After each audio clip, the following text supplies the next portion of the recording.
Excellent. Well, I'm delighted to welcome you to today's discussion on understanding and capitalising on the executive recruitment landscape in 2022, our first webinar of the year. I'm Donna Burr, a partner in our Melbourne Interim Executive Practice, and joined by the Interim Exec team, Jacinta, Caroline, Lisa, Suzanne, Ali, Cassidy and Maddie. I'd also like to show my respect and acknowledge the traditional custodians of the land, of elders past and present on which this webinar takes place. It's fabulous to be commencing our webinar series with a discussion pertinent to us all. Most of you will be familiar with our webinars. We ran 6 last year and these all can be accessed from the Watermark website. We are privileged to have access to such an amazing network of presenters with great expertise, and our wonderful friend and returned guest in discussion with me today, Renata Bernarde, is one of these. So a bit about Renata.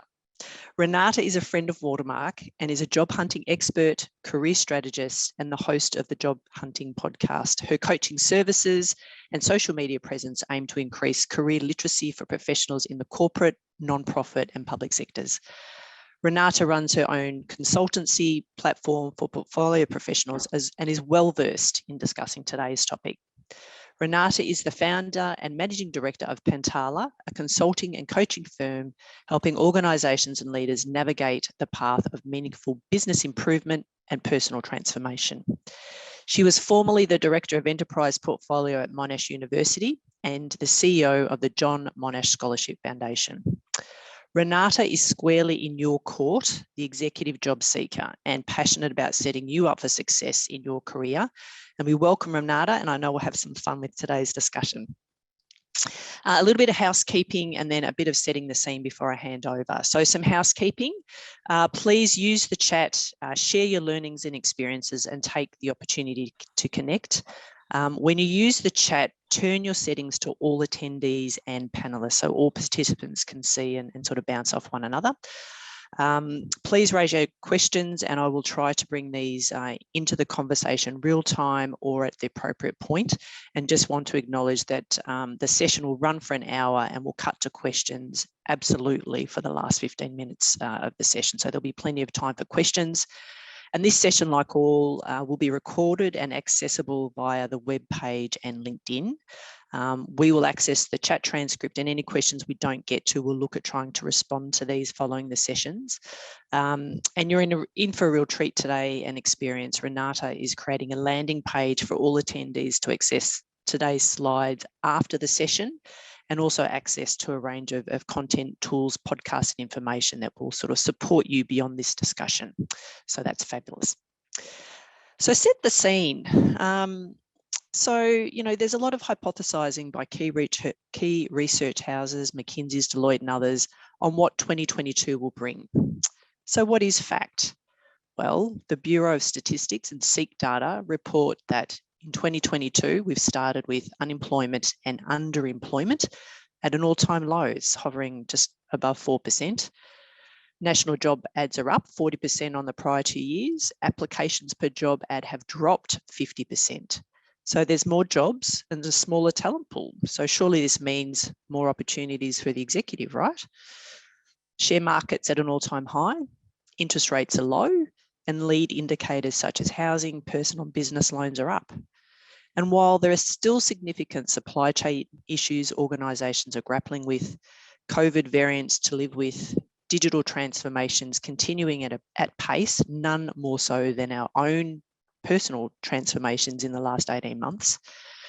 And, you know, rapid evolution in work models with flexibility being front and centre. This year has really started with optimism in the business community. Yet we all know at the pointy end of the job market, at the executive level that we're all playing in, finding your next gig or permanent opportunity is hugely competitive. And we know for many of you, tackling the market, it's been challenging and sometimes really frustrating. So the approach which may have brought you success in the past may need to evolve to bring you success in 2022. And Renata's here today to unpack this further and leave us with some key insights in understanding today's recruitment market and its nuances and how to put your best foot forward.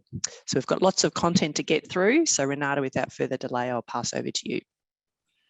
Thank you, Donna. Hello, everybody. Welcome to my third masterclass with Watermark. I like to make it really punchy and worth your time. That's my biggest goal, that this hour that you chose to spend with us benefits your career and improves the way that you move forward in 2022.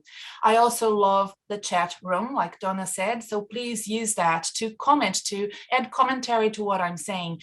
Donna will be monitoring the chat room and interrupting me from time to time to let me know if there are questions or comments that are worth integrating into our conversation today. So don't be shy. This is an opportunity for us to interact. And I hope that you can keep in touch with me. We find an opportunity to connect on LinkedIn, or you decide to subscribe to my newsletter, which will be perfect.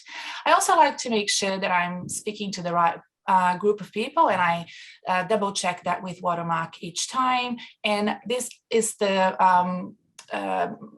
webinar for you if you fit into the sort of criteria that we've allocated today to discuss the issues that we're going to talk about. You're looking for permanent or interim roles. Your salary range is 250 and above. You've been working for a long time, it seems, and for some reason you get stuck at some stage of the recruitment process, and you have found that things have really changed in the past couple of years in the way that candidates are selected. This workshop then will take you from feelings, a bit or much overwhelmed about your career transition and job hunting in 2022 and beyond, and knowing where to begin and how to reset your career for this pandemic stage and the following endemic stage of not only health, but the economy and the way that businesses are going to restructure from now on. The goal is really to set you up for success. That's my personal goal. I'm an executive career coach, so I always want to set up everybody for career success and enjoying your journey along the way as well, right? So not making it more cumbersome for you listening and just giving you lots of advice that will be hard to follow. So what are we going to address today? First of all, we're going to focus on what we know is true. We're going to focus, we were foresighting a lot 2020, 2021. Now things are starting to crystallize, so we're going to focus on the things we know are true. Then we are going to look at attitudinal changes that can lead to career success and how I sort of create my framework around these three things I'm going to discuss with you about attitudinal changes. And then the 7 deadly sins sabotaging your career, maybe not all of them, but it's nice to know that we've identified these big crucial things that we think can be bottlenecking your advancement. And then we're going to finalize by talking about the big mistake of all in job hunting. It's a very simple, once I say it, it makes sense, and I hope you agree with me. So let me know in the chat box if this is something that you're interested in knowing about, if there are any topics here that I may have missed that you would like us to address maybe in the Q&A session. So I'd love to hear from you. To get the most out of it, this is going to be very quick from now on. It's like a slide a minute, and then the sort of more switched on you are and mindful of the presentation, the better. I am going to make the slide deck available to you, and Watermark will make the recording available to you later on as well, so that you can come back to it if you need. I'm not going to focus on this slide too much, but for those that are new to me, is anybody here, has anybody listened to the podcast before? Do you know me from maybe a previous Watermark presentation? I would love to know from the 83 attending today if you're familiar with my coaching. I'm described usually as an out-of-the-box coach, but one that certainly gets results. And like Donna said, I'm really on the court of your, of the candidate, and trying to add weight to that side of the equilibrium, because I think there's a lack of equilibrium in recruitment selection, with a lot of support for the employers and not so much for the solo, lonely and sort of isolated candidate. So I want to add weight to the candidate. So, I'm the sort of coach that has a lot of corporate experience and have been, there and done that. It's pretty much like you. So I'm like the Aretha Sanchez, coaching the other tennis players. So that's kind of how I define myself. And Renata, a lot of people have been listening to your podcast. There's some great messaging come through there. Excellent. Thank you. So let me know, yes or no, does the tech stuff involved in job hunting makes you want to crawl under the bed and hide? Most of my clients these days are faced with, I'm talking about C-level CEO interviews being done with straight to camera interviews, 5 minutes long, director roles with government organizations done in bot interviews that are, each question has 3 minutes and the bot interrupts you and says, you have 2 minutes left. I have clients with chat box interviews. I have clients that have to switch constantly between Zoom, Teams, Skype, and WebEx, writing resumes for ATS compliance, which means you're looking at, resumes that are designed for algorithms and keywords and bot reading. And then it also needs to be enticing for the human eye once you make the short list. And of course, let's not forget the LinkedIn activity and profile, and it's all driven by keyword search and algorithm for that passive candidate search that is done behind the scenes. Yeah, a lot of comments there, Renata. Oh, great. I think many doing direct camera interviews, not many with the chatbot. I think many preferring the face-to-face interaction. Yes, face-to-face interactions, by the way. Tell me if you faced this sort of interview. This week I had a consultation. I do one-on-one consultations. People go to my website and book. And it was for an interview in Adelaide, face-to-face, but everybody wearing masks. So the candidate was wearing masks and the 3 people on the panel were wearing masks as well during the interview. So even if face-to-face interviews are very challenging because you miss that opportunity to smile, or you have to smile really deeply to make sure it shows, right? Cool lines. And it made it worse because my candidate uses glasses. So can you imagine how tough it is to have that sort of fogginess around your glasses? So and the other thing too, we have found, or some of us have really experienced the procrastination that comes from excessive amounts of lockdowns and not knowing how to move forward in and out of lockdowns. And of course, if you have kids, that's an extra sort of challenge, and I was going to say burden, but you know what I mean. The homeschooling is not easy, and also sectors disappearing, reappearing. Where do you start? Job interviews with masks on, as I said. So it can lead to stagnation and definitely a lack of understanding of how to move forward. Definitely the situation where you could passively and organically at the water cooler, an event, a coffee, catch up, just mention something to somebody and be top of mind of somebody, that has disappeared, which means you as a job candidate, especially if you're interested in interim work, you need to be way more proactive in activating your network to make it work. So if that sounds like you and you haven't really shared it with a lot of people, look, there are 84 people here, lots of people in the chat box saying that they resonate with it. So you're not alone. This is the new reality, and we're all adapting to it as we go. So let's focus today on 2022 and what we know is true about the job market today. First of all, this idea of focusing on what's true is really important, because we need that scientific knowledge, of what's happening to the world, combined with the intuition that we have about how we're going to go forward with it. There's a bit of intellectuality involved in it, but also a bit of intuition and courage to move forward and embrace some of the risks that we have to take during a crisis, doing VUCA environments. I'm not going to focus on that word anymore because I talk a lot about that, but volatility, uncertainty, complexity, and ambiguity are not part of our day-to-day lives. So number one, corporate workforce has become more casualized. This is not new. This is a trend that started in the 90s. Jacinta Whelan and Caro from Watermark have spoken about this in their book. But it has since COVID, it has now crystallized a part of the status quo. And it's okay to both have a casualized executive workforce as well as be an executive that seeks out a portfolio career, seeks out that freedom and that flexibility. So what does that mean for you? It means, becoming a consultant who does audits, reviews, or facilitates strategic planning, a contractor that looks at finite projects. I have a friend and she's been doing this for years. All she wants to do is find a company that wants to implement a Salesforce on SAP or something like that and work for them for 2 years and then leave. And she's an expert at doing that. And then, you have the interim executives, that realm of the short time in and out, C-level, heads of, director roles that might be interesting and appetizing for you.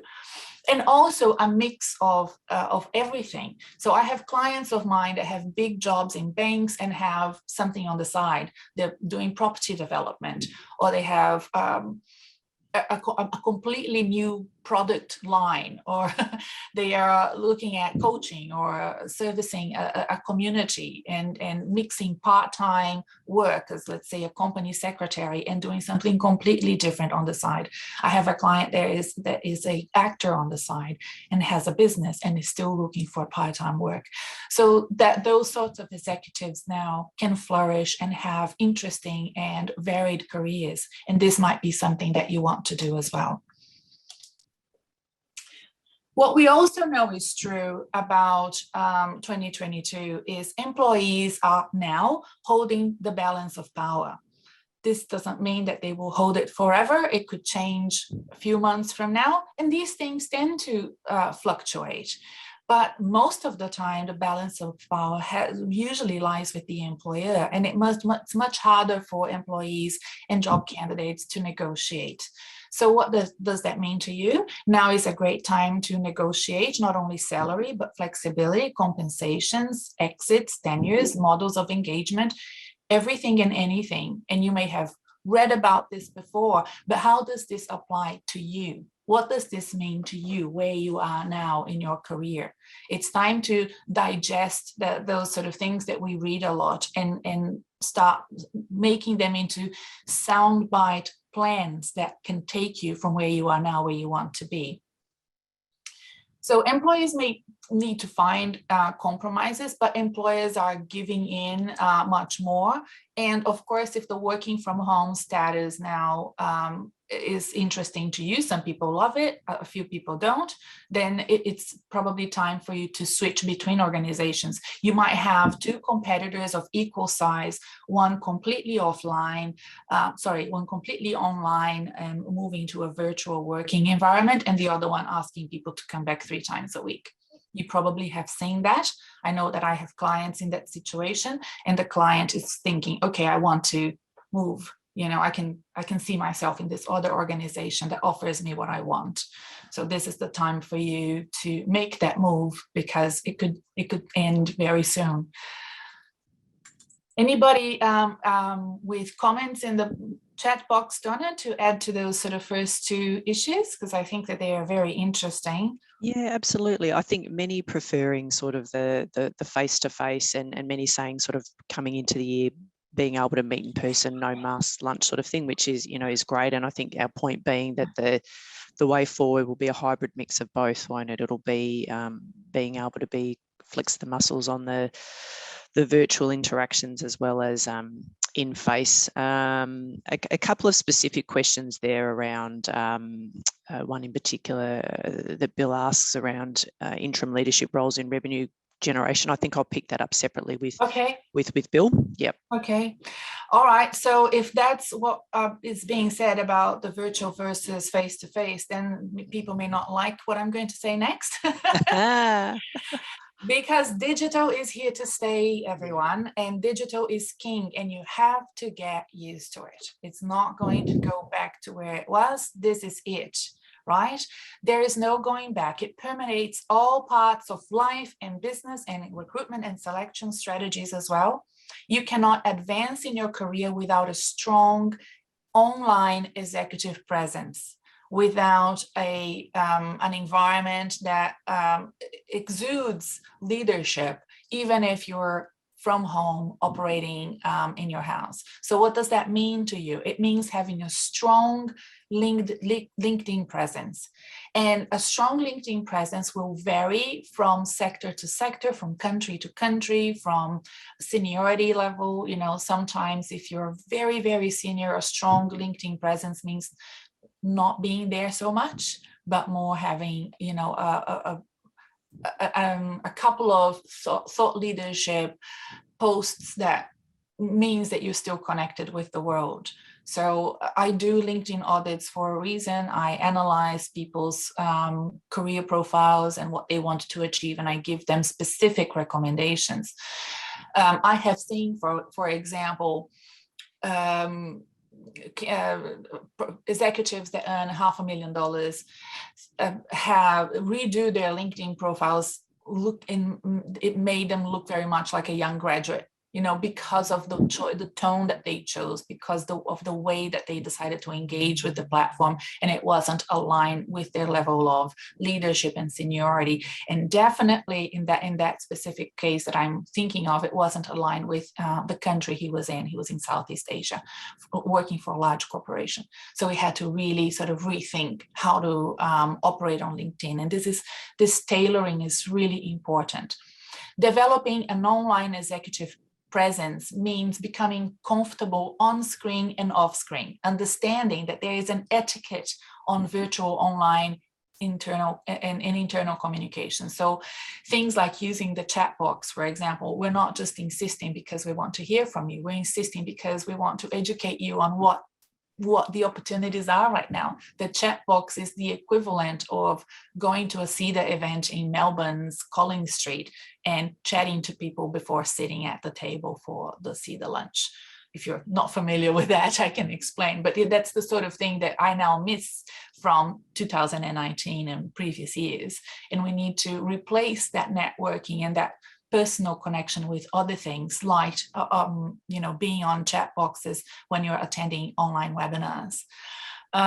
Internal communications, how you communicate within an organization, is really important, because there's that tyranny of distance all the time. Sometimes an interim executive will step into an organization, and Donna, I hope you agree with me, they will never meet anybody. We had a number of assignments placed in the last 18 months where there's exactly that. The start, tenure and end of the assignment all commenced offsite. And frankly, it's not all bad news. I think for many people, this is great news. And for people that had some of their leadership and executive presence challenged in prior years, will find that they might overcome some of their issues there. You know, I'm talking to people with disabilities, of chronic illnesses, or very short women. If I can pick up on that, Renata, there's a couple of comments in the Liz in particular around that actually this digital hybrid way of moving forward can be, or is, a lot more inclusive exactly. For us all as humans. Yes, of course. You know, I have clients that are on the spectrum, and they're have diseases like multiple sclerosis, or have some sort of disability. And these are senior executives, that have been operating very well in the world prior to COVID, but really have benefited from the opportunity of working from home and having that time to themselves and time to commute and take care of their health. So many times these things can work both ways. The other thing that I think people have to learn or relearn, depending on their age, is picking up the phone and just calling people. You know, telephone is now back in vogue when it comes to executive search, when it comes to internal communications, keeping up with your old network and new network. And I think it self-selects the candidates that are ready for leadership. If I say, oh, you know, you can call me on this number or send me an email, and they decide to call, I think for me as an executive coach, it's a proxy about where that person is in their leadership journey, that they feel comfortable enough just picking up the phone, because I have invited them to call. It's not like I haven't. Yeah. And I think it's important for people to make it easier and faster, instead of writing a long email, give somebody a 5-minute call. And having that great hobo office. This is my hobo office. Right now I have 2 lights in front of me, a ring light on the side, 2 monitors, a printer, an office that's mine, even though I have the doors open because I'm very hot.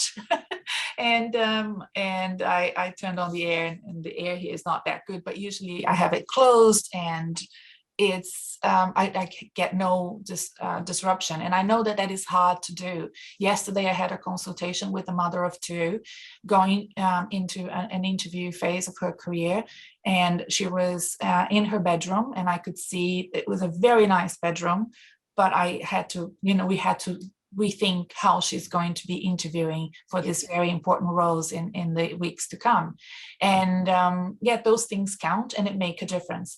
I explained to a client once, okay, you're applying for this very senior role and you want to become, a C-level professional. You are an excellent candidate. The other candidate is equally excellent. He's sitting in front of a bookshelf filled with books about leadership, economy, and you're sitting behind a blank wall. That is already create a picture, doesn't it? It creates a picture, and it's unconscious bias, but I want my clients to win, and I want my clients to do the best they can.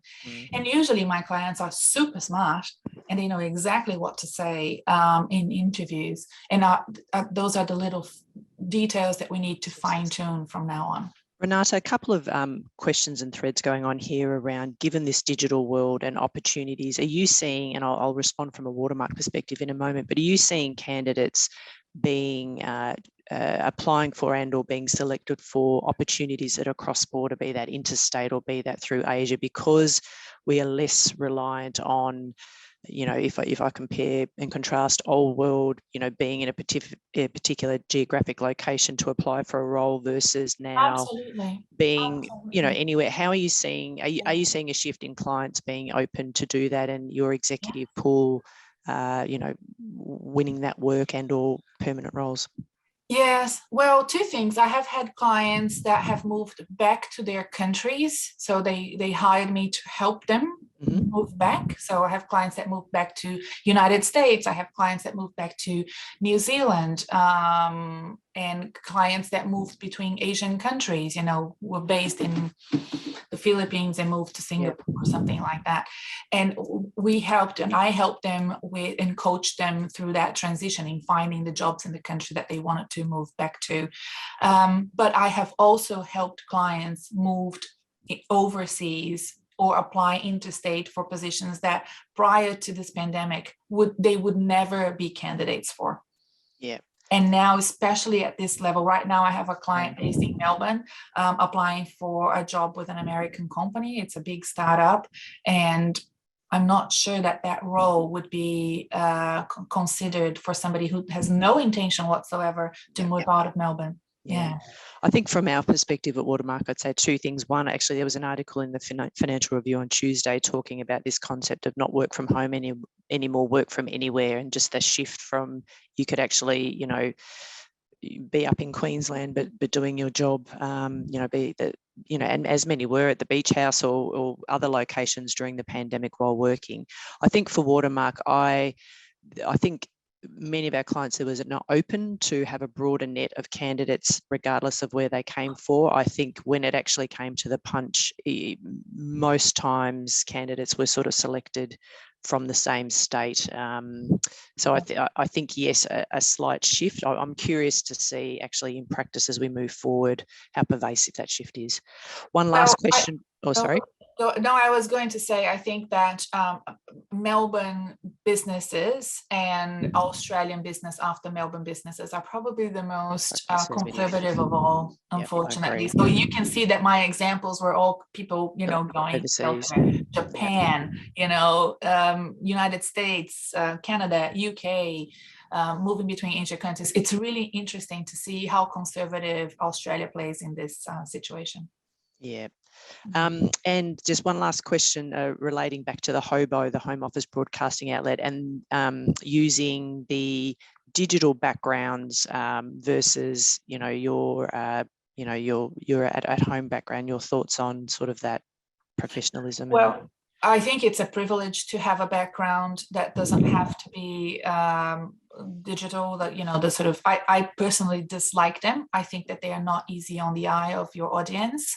I think that I hate when, people's hairs disappear and it doesn't, it's not soothing. I think it hurts my eye. I have a very big problem with dry eyes. I have a condition, and I have noticed that the backgrounds are not easy on my eye. I have the best possible monitor for my condition for that reason. And I also think that it really would showcase that that this is it. And I'm just going to change now to the next slide. This is the new normal. Yep. Right? So if you haven't figured out your office yet, it might be that you will have to, so that was my discussion with my client yesterday. Now, the kids are now at school. It will be important for you and your husband both working from home to figure out how you're going to continue to work from home for the next 3-5 years. Yep. It's not going to go away. This is it. So it's time for us to ditch those sort of fuzzy or, backgrounds that you may have found online, and then figure out a place at home that is your home office, that is your HOBO, because it is here to stay. And I know it's a privilege and not everybody can have that. But even if it is a white wall, I prefer a white wall than a fuzzy background, everyone. So that's, and as a career coach, I insist that my clients work it out.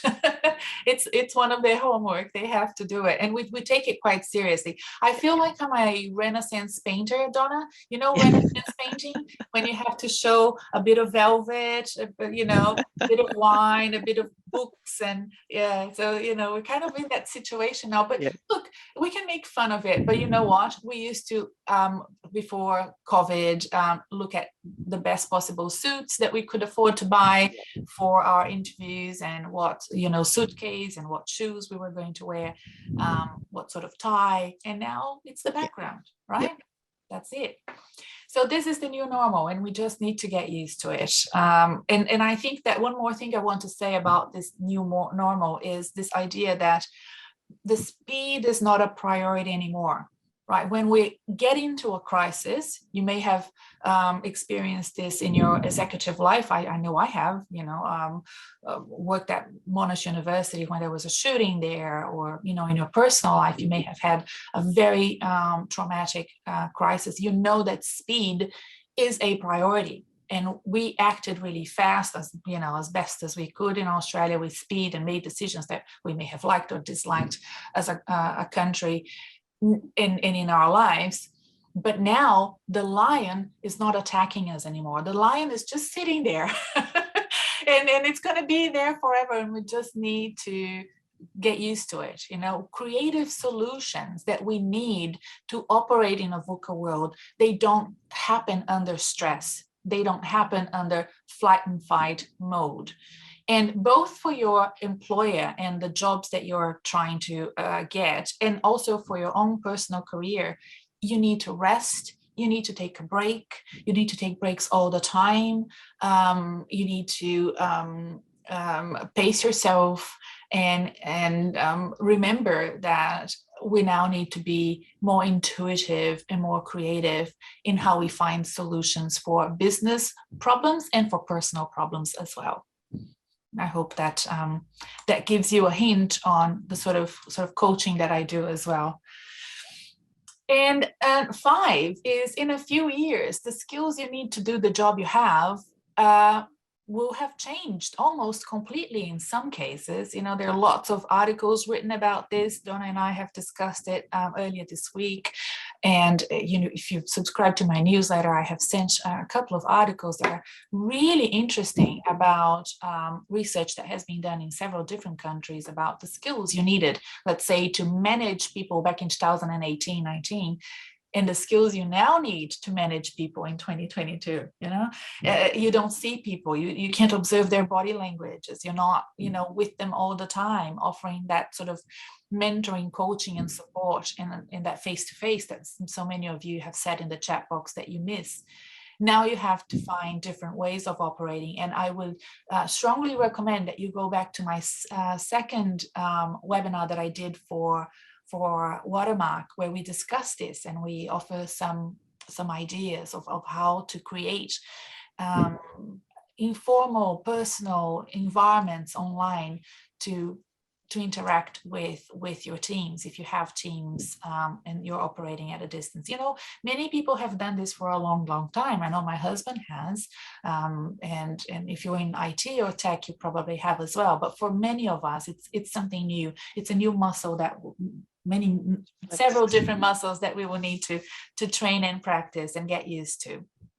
But it also means that if you love your professional and you're great at lifelong learning, then this is the time for you, you know, to flourish and to become better and better at your profession. But if you're not sure about your profession, if you've always had that dream of changing, maybe now is the time to seriously consider it, because you will have to keep learning about something you don't feel passionate about. And it is a privilege to make a big career change. But if you can afford to do it, now is the time, because otherwise you would just have to retrain over and over again for something that you have no passion and no more interest in. You may have had an interest back, you know, 20 years ago or 15 years ago, but not now. Renata, I'd say that in the last 18 months, everyone using these devices, you know, buying, accessing goods, consuming online, partly because we've had to through various lockdowns and so forth, or isolations that people might have experienced, is a muscle that either consciously or unconsciously we've all flexed. I think if we all reflect on where we were 18 months ago and our use of digital devices, in particular the iPhone, or whatever brand you use, has been significant. So this, you know, the biggest transformation has already sort of happened in ourselves, and that's, you know, also now taking that into a professional context as well. That's right. That's right. And you know, we're talking here about I'm sharing here with you a whole bunch of ideas of how I believe 2022 will be this big milestone for career advancement and career planning, and you will need to activate it somehow. So I'm going to give you ideas of how to do that. And this sort of 3-step attitudinal shift is the sort of the foundation of the sort of coaching that I do. The first thing that I will invite you to consider is to act now. Okay, act now means, you know, applying for jobs strategically, using the information from your past applications to make your future applications better, doing things to experiment, and reaching out to people with the intention of building your knowledge and doing research about things that you're interested in. You don't have to be ready to be acting and to be in the job market and talking to people. You can just start. And by starting, I mean building this learning loop, an internal learning loop, where you're constantly reviewing what you're doing and becoming better and better at activating your network, showcasing for a job interview, and so on. The second thing is, you know, having this mindset that it's okay to fail. You know, it's okay. We often say that to others. We often give that advice to friends. We see amazing documentaries and follow careers of people that come back from the ashes. But when it comes to us in our executive careers, we're so precious about it. We're awfully precious about it. And an executive career is so much longer than, let's say, an athletic career. It goes on for sometimes 3 decades or more. So the idea of having that very long career without never having your heart broken or never having a big career setback is impossible to achieve. You have to take some risks and have that mindset that it's okay, that you're going to survive this. And I know it's a privilege, but this is a country that really, I come from a country where people can't afford and there are no safety nets. And I think that it's okay to take breaks from careers, take sabbaticals, take time off, experiment with something that you're not sure about. And the third thing is to be future focused. I'm telling you to experiment, I'm telling you to act and have that mindset that failing is okay, because most of my clients will have a very clear, crystal clear idea of what their preferred future is. And they're willing to give up some time now so that they can reach out and achieve what they want in the future. And every time you do that, you don't burn bridges, you build on those opportunities. You make long-term relationships, you meet people along the way. Every interview is a conversation. It's not a life-threatening situation, I have an email from a client this morning that went for an interview a few days ago, and she said, we practice. But in the end, my palms were sweaty and I was so and I was so nervous, and she doesn't need to be because she knows her thing. She's a very good professional, but we need to really train our minds to think about all of these opportunities as opportunities and not life-threatening situations, so that we don't miss out and we don't burn bridges along the way. And in fact, we build on our future and the future of our careers to achieve what we want. Renata, there's a couple of questions which I'll hold. There's a sort of thread of conversation around ageism, and get your thoughts on whether that's sort of receding or if you're seeing that amplified at the moment, and also sort of some changing requirements in interim roles. But we might pick that up at the end because I'm mindful of the time and I want to let you get through the content and we'll answer the questions. Yes. Look, ageism is actually one of the deadly sins, I would say, that you can sabotage your career if you think about it. But let's talk about this one here. First of all, be careful not to wait until you need a job to invest in your career. And if age is an issue and you look back and you think, gosh, maybe it's too late, it's never too late to start investing in your career. I have clients in their 60s. I have clients in their mid-50s. And we start now and we start planning, okay, you only want to work for another 5 years? What are we going to do to make sure that those 5 years are within your control and not out of your control? And if I can just add 2 points to that, because we get this question all the time. The thing that I see that takes ageism off the table is currency in your area of expertise. You're a CFO, you're a CEO, particular sector expertise. You may have had 40 years of experience, and absolutely that stands for something. But if you're not current in what's happening in those sectors in your functional area today, be that technology, digital literacy, all of those things, you've got others creeping up next to you who are equally as talented, but will have, kind of have the step in front if you are. So I feel like the ageism piece can come off the table.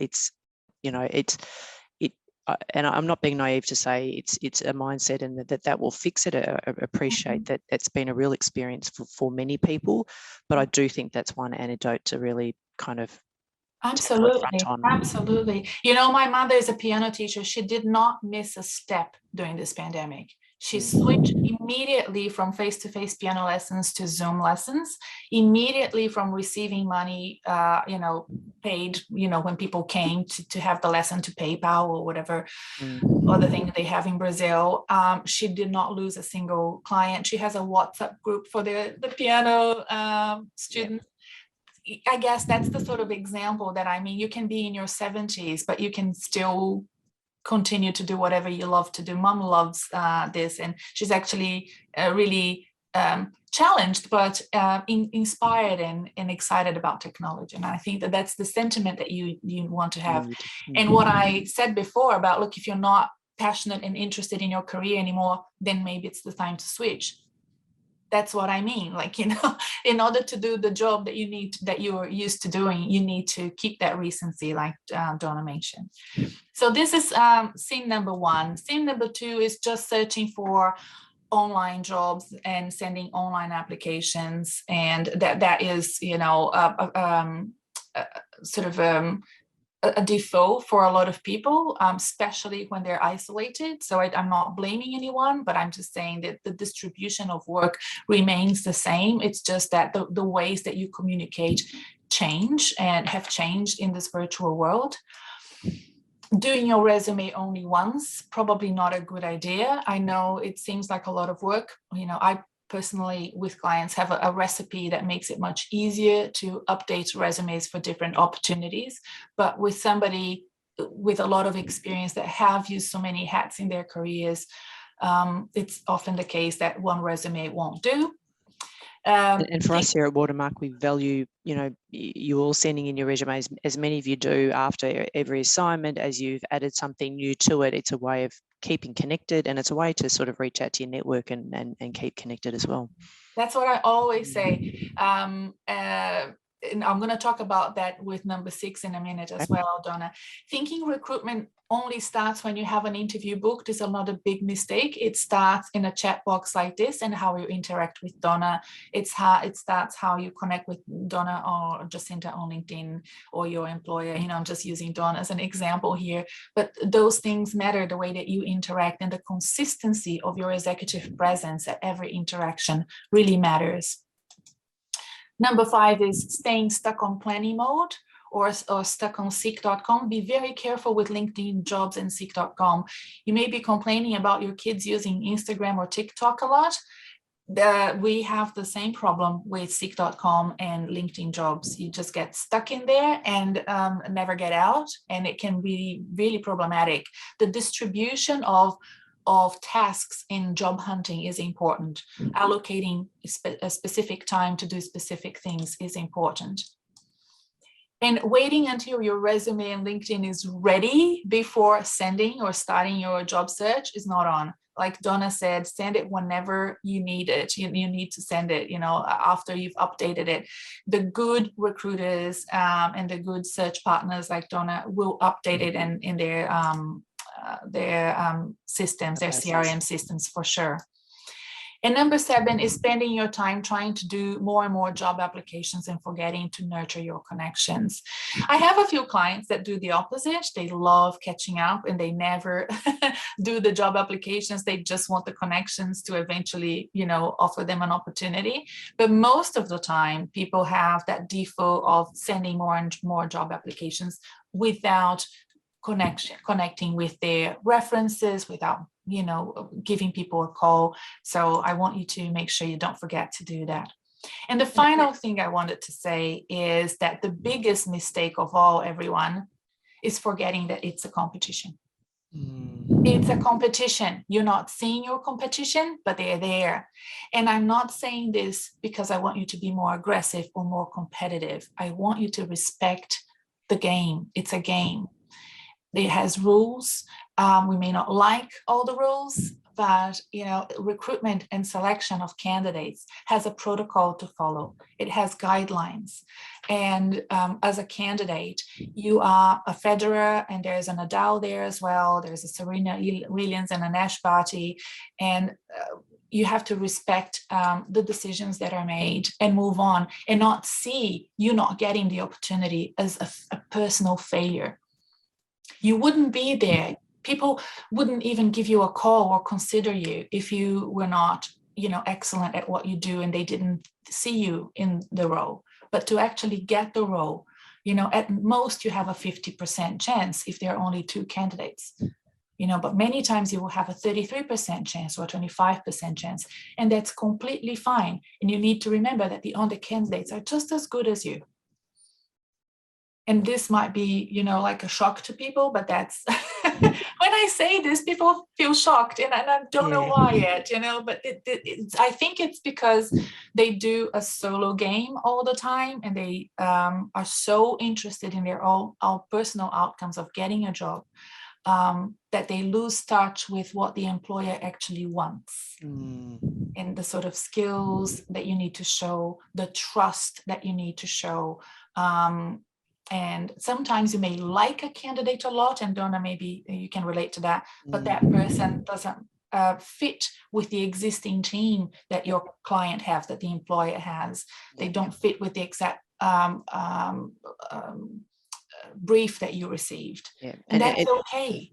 Yeah, and it is very much, it's that, and also very much being able to tweak what you're talking about. That solution selling is kind of reframing what you do, but in the lens of what the problem the client's trying to solve. Often people will come with, well, this is what I can do, as opposed to really hearing the problem and then drawing sort of in the expertise. So, you know, sometimes when we've got, you know, multiple candidates going through assignments, we in our minds think who the client, based on sort of what they've said and needed and what we know about them, might choose, but it ends up being somebody else, and it's absolutely how that conversation has played out.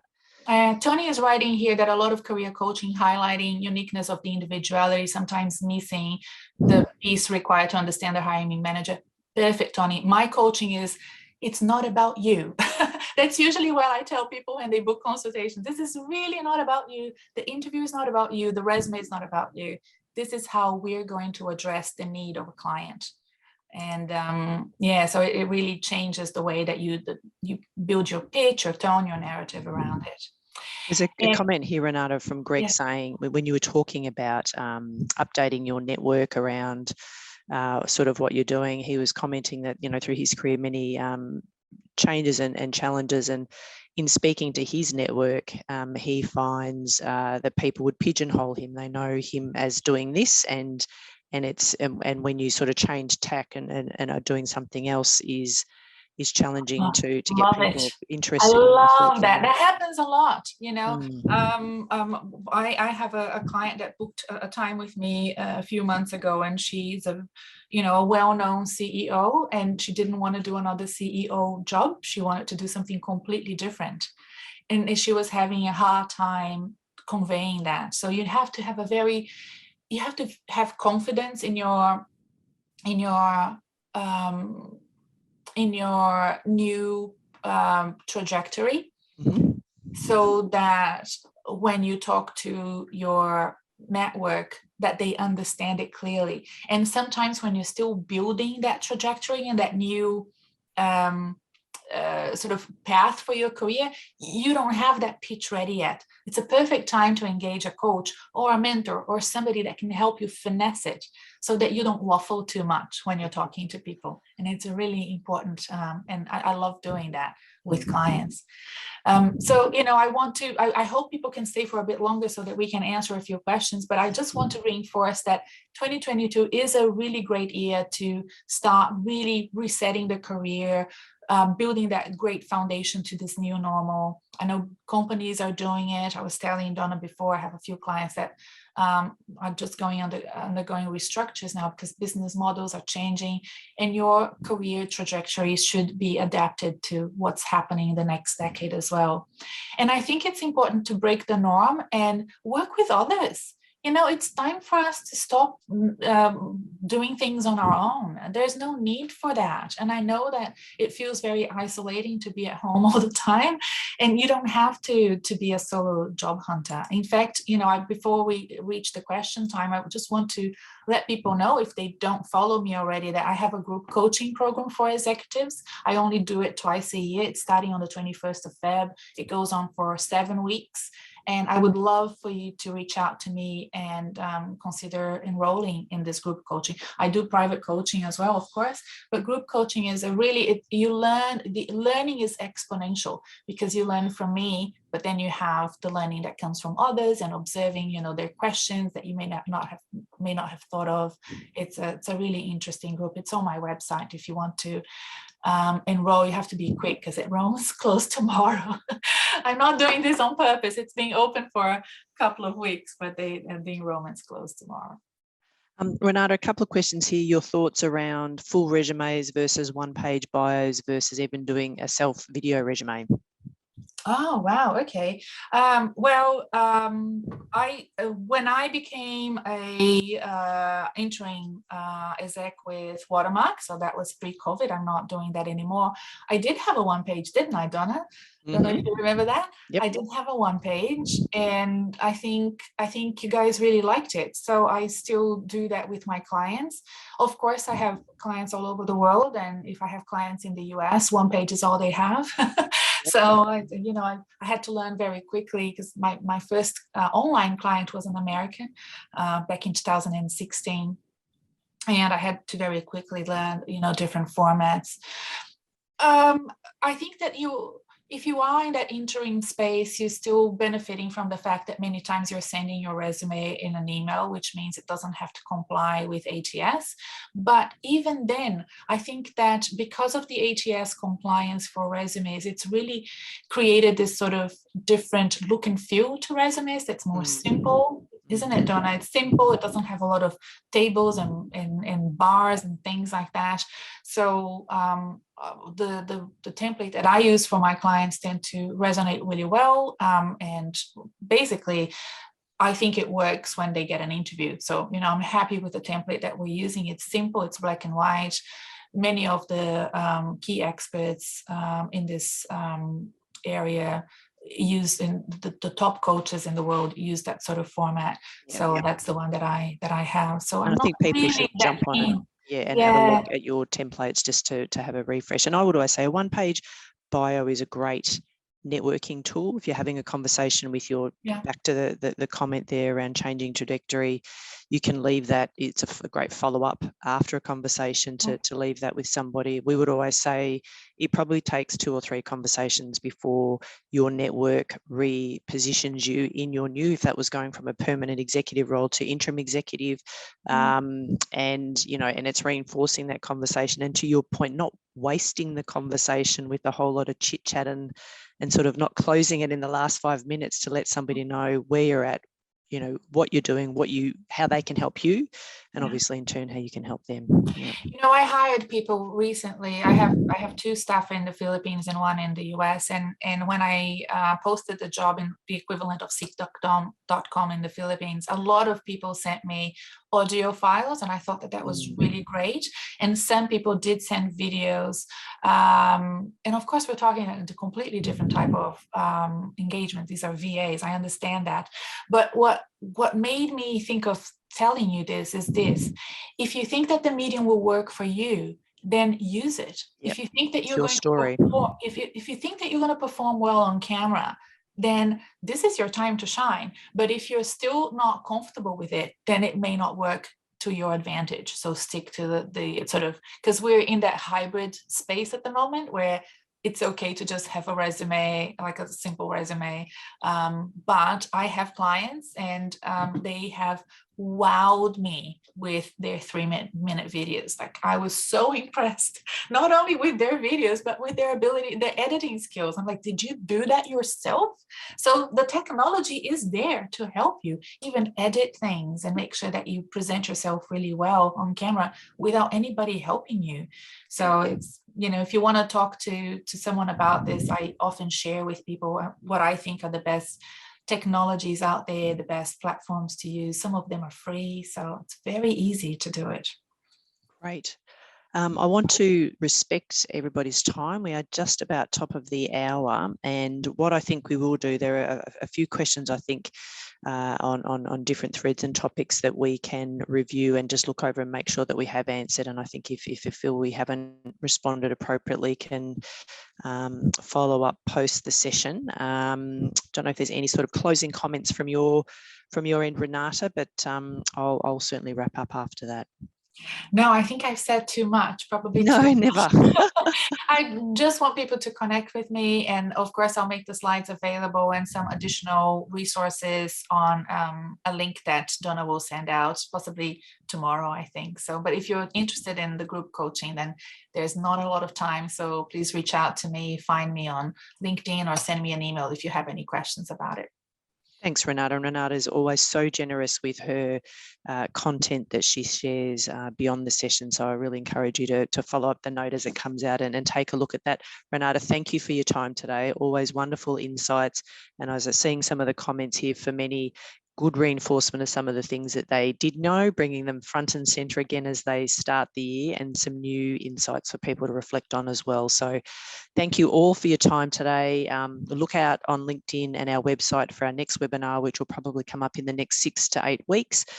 We really value your time and support of Watermark. And off the back of this, be remiss of me not to say, please, if you are, available and open to assignments, please send through to the interim team your updated resume, and we'll take note of that and update our records on you as well. Good luck, everybody, as you're starting 2022. I think I can still say that even though we're in early Feb. But good luck, and we look forward to connecting with all of you throughout the year, and thanks for joining us today. Take care.